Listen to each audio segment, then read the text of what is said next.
Hello students, welcome to the channel. Previous video में हम लोगों ने 11th क्लास का जो है एक चैप्टर डिस्कस किया था जो कि डबल एंट्री सिस्टम था। उसमें हमने आपको जो है वो अकाउंट्स के बारे में बताया था कि पर्सनल, रियल और आपका नॉमिनल अकाउंट्स होते हैं, और उसी के रिगार्डिंग हमने कुछ एंट्रियां भी की थी। और हमने ये जैसे देखा था कि कैपिटल आपका ड्रॉइंग या डेटर, क्रेडिटर, बैंक ओवरड्राफ्ट जो है वो आपके पर्सनल अकाउंट होते हैं, क्योंकि वो रिप्रेजेंट करते हैं या तो ओनर का, प्रोप्राइटर का, या जो है किसी राम श्याम कोई भी आपका डेटर क्रेडिटर है, और या फिर बैंक में कोई भी आपका अकाउंट है। फिर उसी के कंटेस्ट में हमने आगे ये स्टडी किया था कि कोई भी असेट से रिगार्डिंग है चीज़ें तो वो आपका रियल अकाउंट में आती है, जिसमें टेंजिबल और इनटेंजिबल होते हैं। और फिर हमने वो जो कोई भी एक्सपेंस है या गेन है उसके बारे में जो है नॉमिनल अकाउंट था, और उनके जो है रूल भी स्टडी किए थे।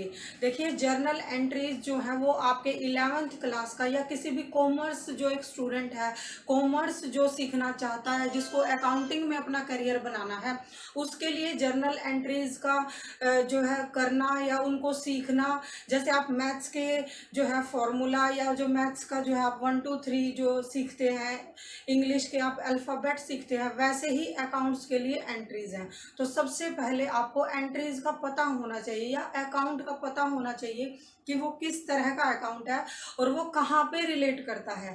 तो ये चीज़ें आपको जो है प्रीवियस 2 वीडियो में डाल चुकी हूँ, उसमें मैंने आपको अच्छे तरीके से बताया है कि क्या अकाउंट किस तरह है। उसी के फर्दर जो है हम कुछ एंट्री करेंगे, सीखेंगे, जिससे कि हमें एंट्री का एक प्रॉपर तरीका, एक प्रॉपर सिस्टमेटिक उनको बनाना आ जाए, ताकि आपके मार्क्स कम ना हो और आप चीज़ों को समझ सकें। तो आज हम जो है डिस्काउंट से रिलेटेड ही एंट्री अभी करेंगे कि हमें जब या तो हम डिस्काउंट जो है रिसीव करते हैं या हम किसी को डिस्काउंट देते हैं तो कैसे उन चीज़ों की एंट्री होगी। आपको पता है परचेज और सेल जो है आपका, या कोई भी एक्सपेंस, ये सब नॉमिनल अकाउंट आते हैं। गुड्स आपको पता है कि जिस डे टू डे ऑपरेशन में कोई भी बिजनेस जो है अपनी एक्टिविटी करता है वो गुड्स होती हैं।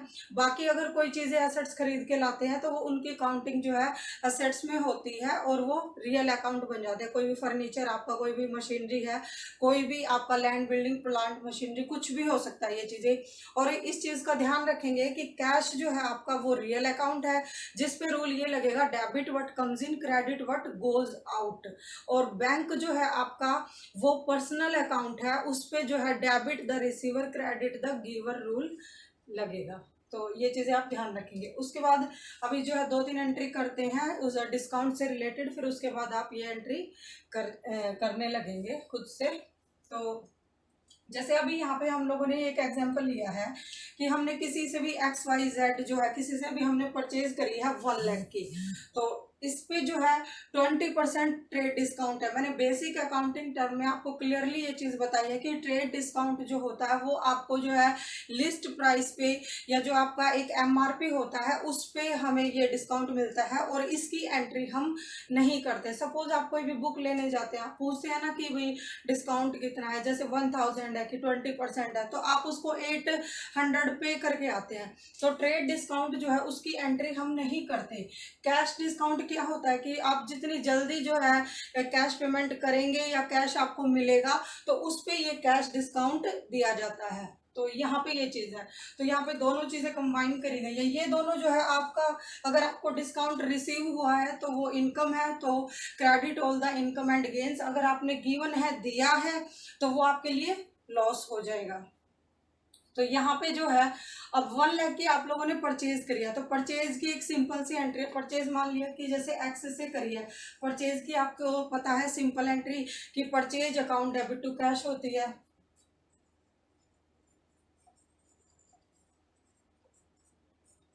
मान लिया आपने कैश पेमेंट करी है, ठीक है। जर्नल एंट्री का एक प्रॉपर जो है फॉर्मेट तैयार करेंगे। ये चीज़ें आपको पिछली जो है वीडियो में बताई गई हैं सारी चीज़ें। यहाँ पे आप सीरियल नंबर या डेट लिखेंगे, ये आपके पर्टिकुलर्स हो गए। यहाँ पे आप LF लिखेंगे, ठीक है, कि आपका लेजर फोलियो नंबर। यहाँ पे आपका जो है ये आप आ गया आपका डेबिट और क्रेडिट, मतलब अमाउंट वाला पोर्शन। तो यहाँ पे ये चीज़ें हम लिखेंगे। ये जो है आपका हो जाएगा डेबिट साइड, ये क्रेडिट साइड, ये रुपीज़ आपका, ठीक है।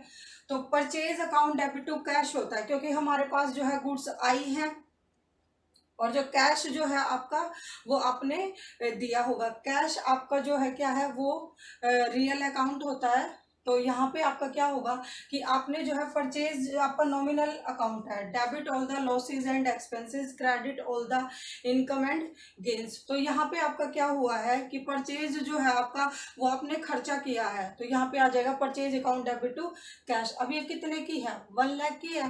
तो 1 लाख में से 20% तो आपका ट्रेड डिस्काउंट निकल गया, तो बच गया कितना, 80,000।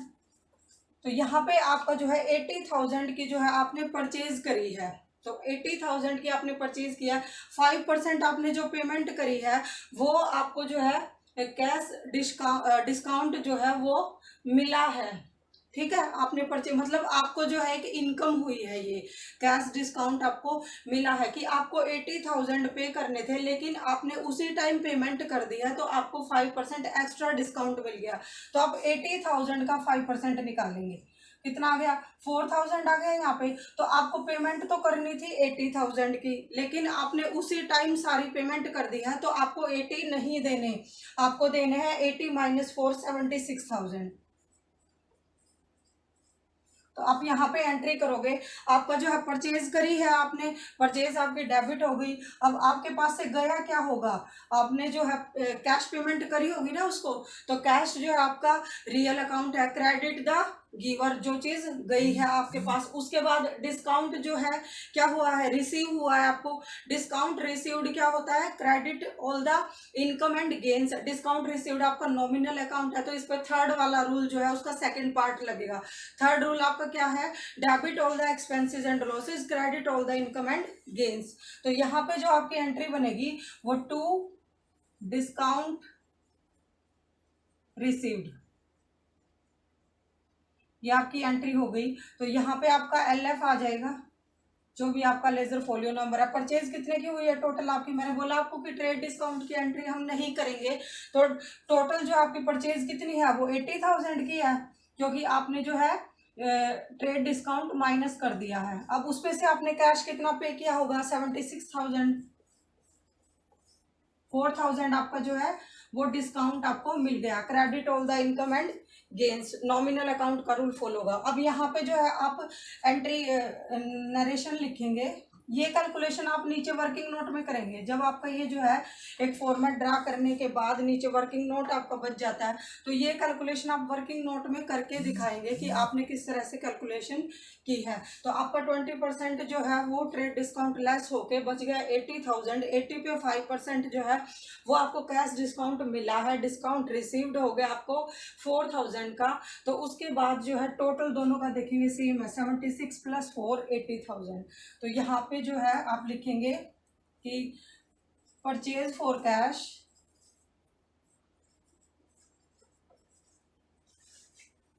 80,000 एंड डिस्काउंट रिसीव्ड, कि आपको डिस्काउंट मिला है। नरेशन जो है आपको बतानी पड़ेगी, क्योंकि जो है ये आपके पास एक रिकॉर्ड हो जाता है कि आपने जो है समराइज करके जो है नरेशन लिखनी पड़ती है। तो ये आपकी होगी फर्स्ट एंट्री।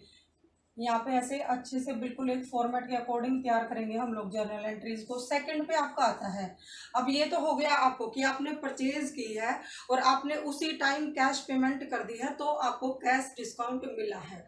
उसके बाद कई बार ऐसा होता है कि मान लिया कि आपने 1 लाख की परचेज करी है, तो आपको जो है ट्रेड डिस्काउंट भी मिल गया, आपको कैश डिस्काउंट भी मिल गया। उसके बाद आप क्या करते हैं कि आप उसमें से कुछ पेमेंट उसी टाइम करते हैं और कुछ उसको रोक देते हैं। रोकने का मतलब ये है कि मान लिया कि मैंने 40% अभी पे कर दिया और 60 मैं 1 महीने के बाद या 20 दिन के बाद पे करूंगा, तो ये क्वेश्चन भी आ सकता है। यहाँ पर कैसे एंट्री करेंगे, आपको पता है कि कैश डिस्काउंट हमें उसी टाइम मिलता है जब हम कैश पेमेंट करते हैं। या तो आप सारी पेमेंट करके उसी पे 4% या 5% या 10% जो भी CD है वो ले लो, नहीं तो आप जितना पे करोगे उस पे मिलेगा, जो बाकी बचा हुआ है वो सारा का सारा पे करना पड़ेगा। तो एक अगले को जो है इस स्टेटमेंट से देखते हैं। आपने यहाँ पे एक्स है मान लिया कि या वाई है, कुछ भी है, एक्स से हमने परचेज करी है 1 लाख की, उस पर आपको 10% जो है TD मिला है, ट्रेड डिस्काउंट मिला है। 5% जो है सीडी मिला है कैश डिस्काउंट। उसके बाद इसमें एक चीज आती है कि half amount paid by cheque. Cheque का मतलब ये होता है कि आपने जो है बैंक से पेमेंट कर दी, उसको चेक दे दिया है। इसका मतलब क्या होगा कि अब की बार आपने कैश नहीं दिया, कैश की जगह पे आपका बैंक आ जाएगा। तो ये चीज होगी। पहले कैलकुलेशन कर लेंगे कि मान लिया जैसे आपकी 1 लाख की है, इस पे 10% टीडी है तो 10,000 निकल गया। टोटल जो आपका कितना हो गया, टोटल परचेज आपकी बनी है, आप ये जर्नल एंट्रीज के नीचे वर्किंग नोट में दिखाएंगे ये सारी कैलकुलेशन। तो आपका 90,000 की बनी है। 10,000 जो है आपने यहाँ पे टीडी निकाल दिया। उसके बाद 5% आपका सीडी है। अब देखिए यहाँ पे बोला गया कि half amount paid by cheque, तो हाफ इसका कितना हो गया 45,000। अब आपको बताया है कि कैश डिस्काउंट उसी पे मिलेगा जब आप जो कैश पेमेंट करते हो। तो इसने हाफ करी है, मतलब हमने हाफ करी है उसको एक्स को, तो हाफ जो आपकी है 45,000 है। अब इस पे 5% मिलेगा, ना कि 90,000 पे। कैश डिस्काउंट हमें उसी चीज पे मिलता है जितना हम पार्ट पे करते हैं उसी टाइम। अगर आप ये पूरा का पूरा 90 पे कर देते हैं तो आपको जो है 5% इसी पे मिल जाता है। ठीक है, तो अगर लेकिन आपने यहाँ पे किया कितना है 45,000 किया है, तो आपको इसी पे 5% मिलेगा। बाकी जो है आपको 50% पूरा का पूरा पे करना पड़ेगा। तो यहाँ पे जो है आप 45,000 पे 5% निकाल लीजिए, ये आपका आ जाएगा 2250। तो 45,000 में से ये लेस कर दीजिए,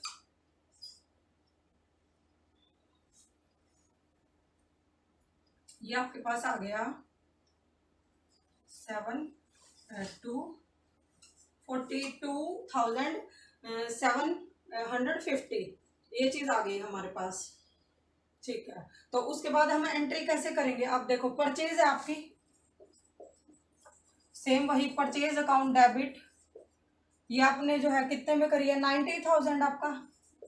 ठीक है, फिर उसके बाद आपने चेक से पेमेंट करी है तो आप बैंक लिखेंगे, अगर कैश होता तो कैश लिख देते। कितना दिया बैंक में आपने जो है 40।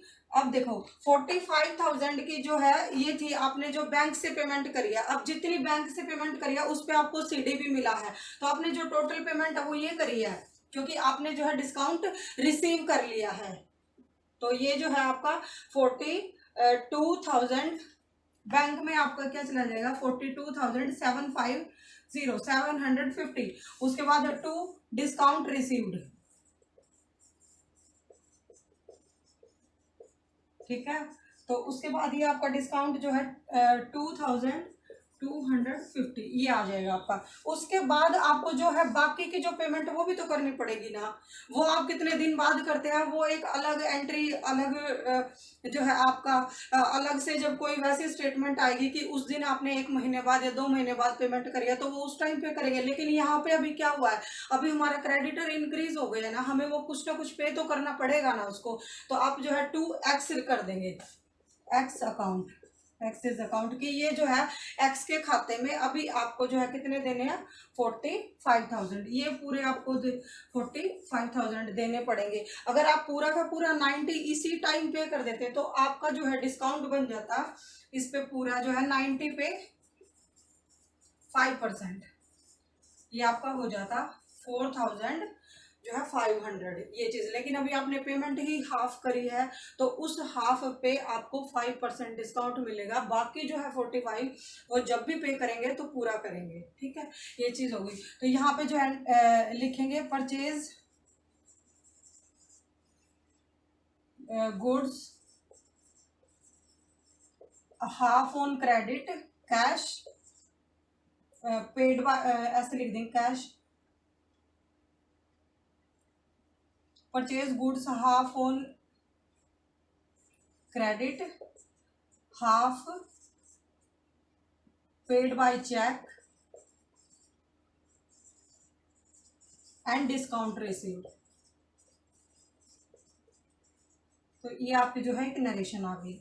उसके बाद जैसे ये चीज़ है, तो ये चीज़ हो गई, आप इस चीज़ को जो है ध्यान रखेंगे। उसके बाद ऐसे ही सेल के केस में कोई ये चीज़ अभी तक थी परचेज की, जब हम परचेज करते हैं तो हमें कैश जो पेमेंट करते हैं तो डिस्काउंट रिसीव्ड होता है। ऐसे ही सेल का केस भी हो सकता है। सेल के केस में क्या होता है कि जब आप जो कैश सेल करते हैं तो उससे आपके पास कैश आएगा, तो या फिर अगर कोई चेक से करते हैं तो बैंक आ जाएगा उसकी जगह पे। अब यहाँ पे आपको पता है कि परचेज और सेल जो है वो आपके नॉमिनल अकाउंट होते हैं।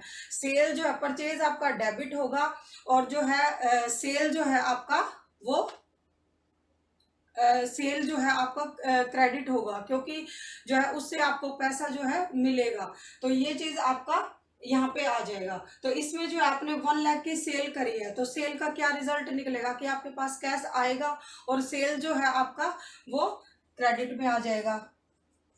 तो आपने कोई चीज सेल करी होगी तो उसके बाद कुछ दिया है आपने, तो कुछ लिया भी होगा, तो जो लिया है कैश या बैंक भी हो सकता है इसकी जगह पे।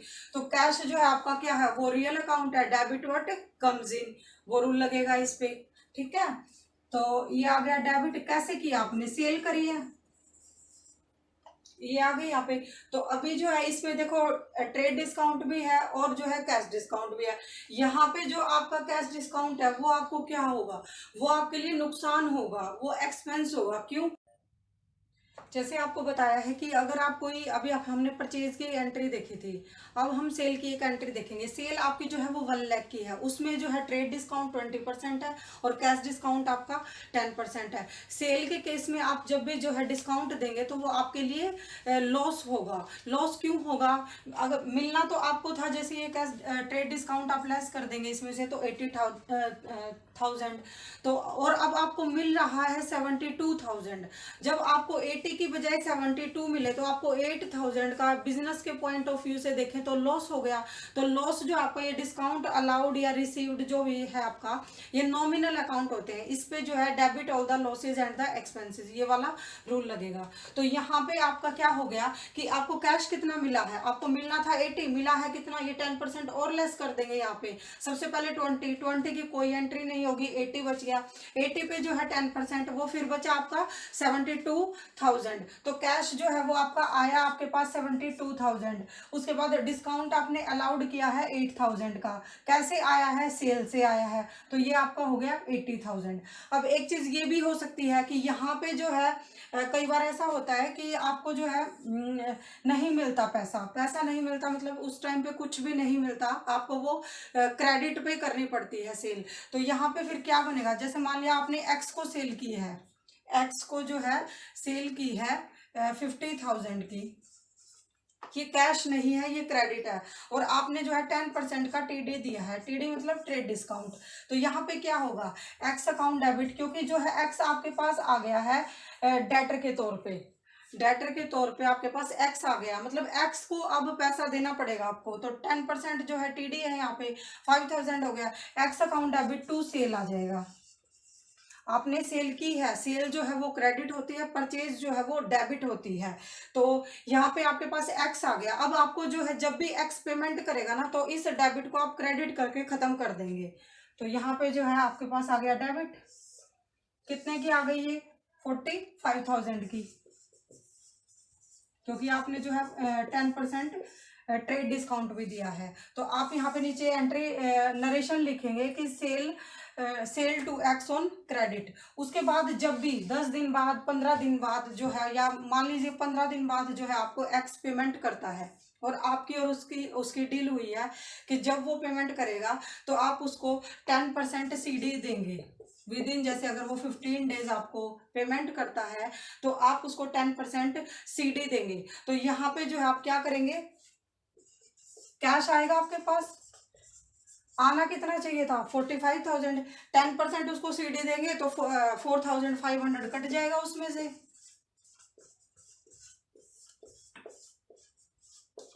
अब आपको मिलना चाहिए था 45,000, मिला आपको 40,500, तो ये 4,500 आपका जो कैश डिस्काउंट है जो आपने दिया है उसको, ये आपको लॉस हो गया। तो फिर यहाँ पे डिस्काउंट अलाउड, ये आपको लॉस हो गया। अब ये कहाँ से आया ये पैसा? आपने एक्स की जो है सेल के थ्रू जो है एंट्री पहले से ही कर रखी है कि आपने सेल की उसकी, तो अब ये पैसे आपको कौन देगा? एक्स देगा। क्रेडिट द गिवर, जिसने दिए हैं, टू एक्स। एक्स का जो अकाउंट है वो क्लोज हो जाएगा। फिर यहाँ पे जो आप क्या करेंगे, 40,500 और ये आपका आ गया डिस्काउंट जो भी आपने दिया है, और टोटल आपका 45,000। ये चीज़ें, तो ये चीज़ आप जो है सेल के रिगार्डिंग करेंगे तो आप देख लेंगे कि जैसे सेल होती है तो वो आपका जो है क्रेडिट होगी, आपको उससे पैसा मिलेगा।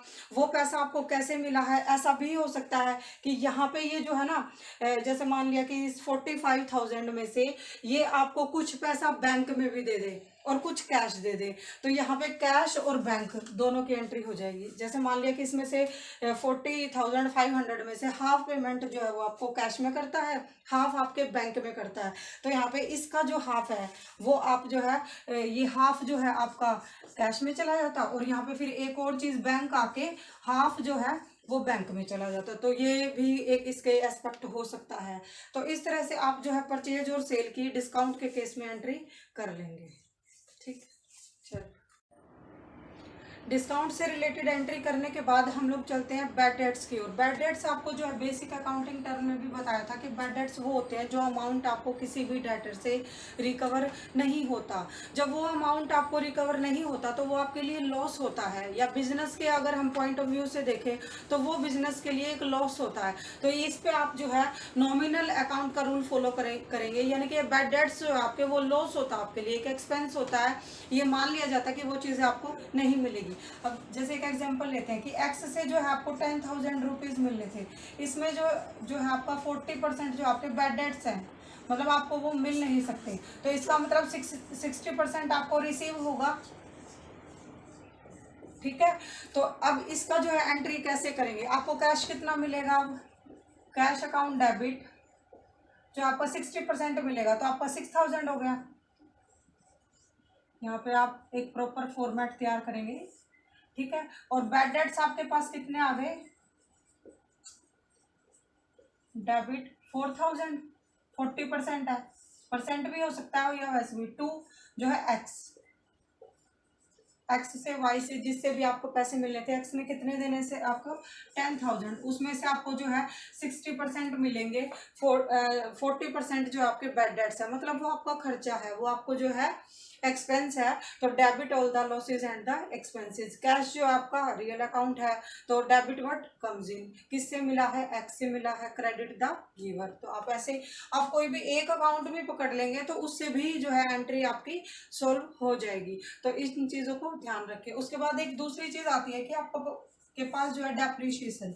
डेप्रीशिएशन क्या होता है कि आपका जो है नॉर्मल वेयर एंड टीयर होता है। मान लीजिए आप कोई भी फर्नीचर लेके आए हैं, कोई भी जो है आपके पास मशीनरी है, तो 1 साल के बाद आपका उसमें कितना लॉस होगा, तो वो एक एस्टिमेट लॉस जो है उसका आप ईयर वाइज जो है उसमें से निकालते चले जाते हैं। अब मान लिया आप जो है फर्नीचर आपके पास था 10,000 का, आपने जो है आइडिया लगाया कि इस पे जो है 5% जो है 5% आपका डेप्रीशिएशन है। मान लिया वो 5% जो है डेप्रीशिएशन वो फर्नीचर पे लॉस हो जाएगा, तो आप ये जो डेप्रीशिएशन है ना उसी के अकाउंट से चार्ज करोगे। उसी के अकाउंट मतलब कि जो भी आपका रिलेटेड अकाउंट है, फर्नीचर है या मशीनरी है, उसी के अकाउंट में से उसको लेस करके फिर उसकी ओरिजिनल वैल्यू जो मान लिया 10,000 है, एंड में जो है उसका 500 रुपये आपका यहाँ से 5% लेस हो गया, तो उसकी जो ओरिजिनल वैल्यू है वो कितनी रहेगी? 9,500। तो आप जो है रिलेटेड अकाउंट है उसी में से चार्ज करोगे डेप्रीशिएशन। डेप्रीशिएशन जो है वो लॉस होता है आपका, तो आप इसको डेबिट करेंगे। तो एंट्री आपकी बनेगी depreciation account debit to furniture. तो ये आपका आ गया। यहाँ पे आप नरेशन लिखेंगे, तो ये आपका आ जाएगा डेप्रीशिएशन कितना 500 बनेगा, और ये जो है फर्नीचर। और लास्ट में हम फिर क्या करेंगे, जब भी आप बैलेंस शीट में या जो है आपका ट्रेडिंग में जो वैल्यू दिखाएंगे वो पर्टिकुलर जो उसी रिलेटेड अकाउंट में से लेस कर देंगे। एंट्री बन जाएगी डेप्रीशिएशन चार्ज।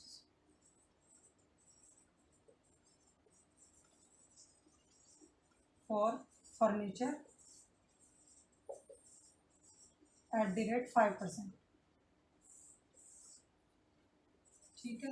तो उसके बाद एक आता है interest on capital. Interest on capital क्या होता है, जब आप कोई भी चीज़ कैपिटल इन्वेस्ट करते हैं तो जो आपको सोल ट्रेडर को या जो है कोई भी पार्टनरशिप फर्म है उसमें जो आपका जो भी चीज़ आप इन्वेस्ट करते हो उस पर एक इंटरेस्ट जो है रेट प्रोवाइड किया जाता है।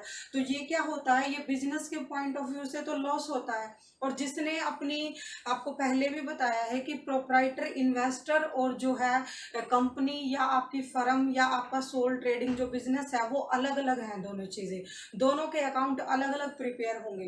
तो ये जो है इंटरेस्ट ऑन कैपिटल वो बिजनेस के पॉइंट ऑफ व्यू से तो आपका क्या है, वो लॉस है, एक्सपेंस है कि आपको वो पे करना पड़ेगा। और जो प्रोप्राइटर को ये चीज़ मिलेगी, तो हम ये अकाउंट्स जो तैयार करते हैं वो बिजनेस के पॉइंट ऑफ व्यू से करते हैं। तो ये आपका एक एक्सपेंस है, तो एक्सपेंस को क्या करेंगे, डेबिट करेंगे।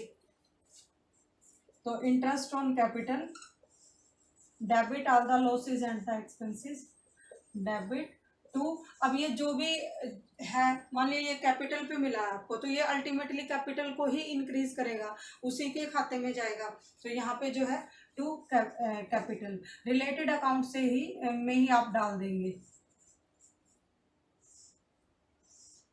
क्योंकि जब बाद में ये अभी आपने कोई कैश नहीं दिया है, कोई बैंक नहीं दिया है, वो इंटरेस्ट ऑन कैपिटल जो है चार्ज करके आपके जब फाइनल अकाउंट बनेंगे तो उसी में कैपिटल को इंक्रीज करेगा, उसी में ये जोड़ दिया जाएगा। तो यहाँ पे आपका जो भी अमाउंट हो वो आ जाएगा। उसके बाद जो है आपका एक इंटरेस्ट ऑन ड्राइंग होता है। इंटरेस्ट ऑन ड्राइंग क्या होता है, वो जो है पार्टनर ने कोई भी पर्सनल यूज़ के लिए जो भी चीज़ निकाली है उस पर जो है बिजनेस जो है इंटरेस्ट अगर चार्ज करता है तो वो बिजनेस की एक इनकम हो जाती है, वो बिजनेस को जो है पैसे मिलेंगे अपने जो है प्रोप्राइटर से। तो ये बिजनेस की इनकम है तो आप इसको क्रेडिट करेंगे। अब जो है वो सेम उसी के खाते में चली जाएगी, drawing account debit to interest on drawing, credit all the income and the gains, ये वाला रूल लगेगा। नॉमिनल अकाउंट जो होते हैं आपके, ड्राइंग आपको पता ये आ जाएगा। तो इंटरेस्ट ऑन ड्राइंग जो होता है वो बिजनेस के लिए एक इनकम होती है, वो जो है बिजनेस को अपने प्रोप्राइटर से मिलती है। इंटरेस्ट ऑन कैपिटल जो होता है वो आपके लिए लॉस होता है बिजनेस के लिए, क्योंकि वो आपको पे करना पड़ेगा। तो यहाँ पे हम जो भी अकाउंट्स बनाते हैं वो बिजनेस के पॉइंट ऑफ व्यू से बनाते हैं। आई थिंक ये चीज़ें हो गई होंगी आपको क्लियर, तो आप इन चीज़ों को देख के एंट्री करेंगे। उसके बाद एक और चीज़ आती है कि हम लोग जैसे कई बार जो है बिजनेस में से गुड्स निकाल लेते हैं, जैसे ड्राइंग जो है आपकी वो कैश में ना होके परचेज में हो सकती है। जैसे मान लिया शूज़ का बिजनेस है तो पर्सनल यूज़ के लिए शूज़ ले लिए, तो उससे क्या होगा, या फिर कोई भी सामान आया है जैसे उसमें से कोई भी ड्राइंग निकाल ली, तो अगर आप ड्राइंग जो है परचेज में से कर लेते हैं तो ड्राइंग जो है आपका, अब परचेज अगर आप करते हैं तो परचेज डेबिट होती है और सेल क्रेडिट होती है, पता है। अब आपने ड्राइंग करी है परचेज में से तो ड्राइंग टू परचेज आ जाएगा। यहाँ पे परचेज जब बढ़ती है तो वो डेबिट करते हैं, अब वो कम हुई है तो ड्राइंग टू परचेज आ गया। अगर मान लिया कैश जो है ड्राइंग कैश में करते हैं तो ड्राइंग टू कैश हो जाता है, क्योंकि ड्राइंग जो है आपका वो पर्सनल अकाउंट हो जाएगा। तो debit the receiver, credit the giver, drawing के वे में आपको जो है कैश मिलेगा। तो यहाँ पे आप अभी आपने गुड्स के थ्रू की है, मतलब परचेज में से आपने ड्राइंग करी है, तो ये चीज़ ये एंट्री ऐसे बन जाएगी आपकी। यहाँ पे आपका डेबिट क्रेडिट रुपीज पर्टिकुलर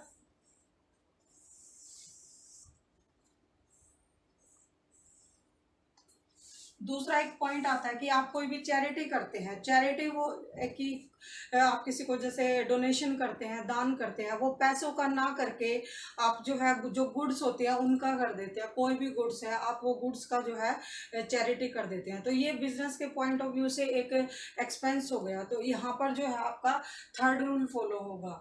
तो charity debit all the expenses and the losses, कैसे करी आपने, कैश में नहीं करी है परचेज, यहाँ से परचेज आपकी कम हो जाएगी। तो ये चीज़ होगी आपकी,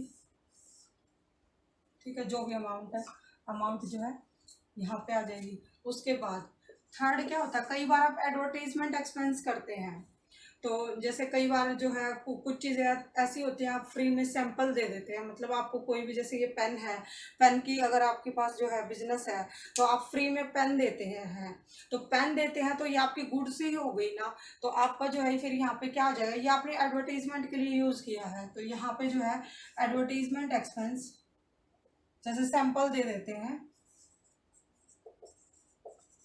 एडवर्टीजमेंट के तौर पे, क्या दिया आपने, गुड्स दिया ना, तो टू परचेज में से परचेज करे होंगे या बनाए होंगे, तो वो परचेज में से ही गए होंगे, तो यहाँ से जो है जो भी अमाउंट हो वो अमाउंट आ जाएगा। ये चीज़ आ गई। उसके बाद एक और पॉइंट ये आता है कि अगर आपके जैसे बताया था अभी कि बैड डेट्स होते हैं तो वो लॉस होता है, क्योंकि वो आपका जो है खर्च हो जाता है। उसके बाद अगर कोई बैड डेट्स आपको इन फ्यूचर जो है रिसीव हो जाते हैं तो आप क्या एंट्री करेंगे, उसके बाद एंट्री ये आएगी, रिवर्स एंट्री हो जाएगी। ये जो है उस टाइम पे आपका क्या था, वो लॉस हुआ था, अब की बार जो है वो इनकम आई है, मतलब कुछ ना कुछ आया है। जैसे मान लिया 5000 के जो है आपने बैड डेट्स जो है वो राइट ऑफ कर दिए थे, उसमें से आपको 2000 मिल गए हैं या 2500 मिल गया, तो कैश आया है आपके पास, कहाँ से आया कि जो बैड डेट से वो रिकवर हो गए, तो कैश जो है वो आया है, डेबिट व्हाट कम्स इन, और कैश ये और कैसे आया है, बैड डेट्स रिकवर्ड।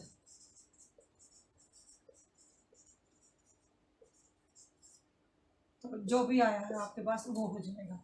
तो ये चीज़ें हो गई।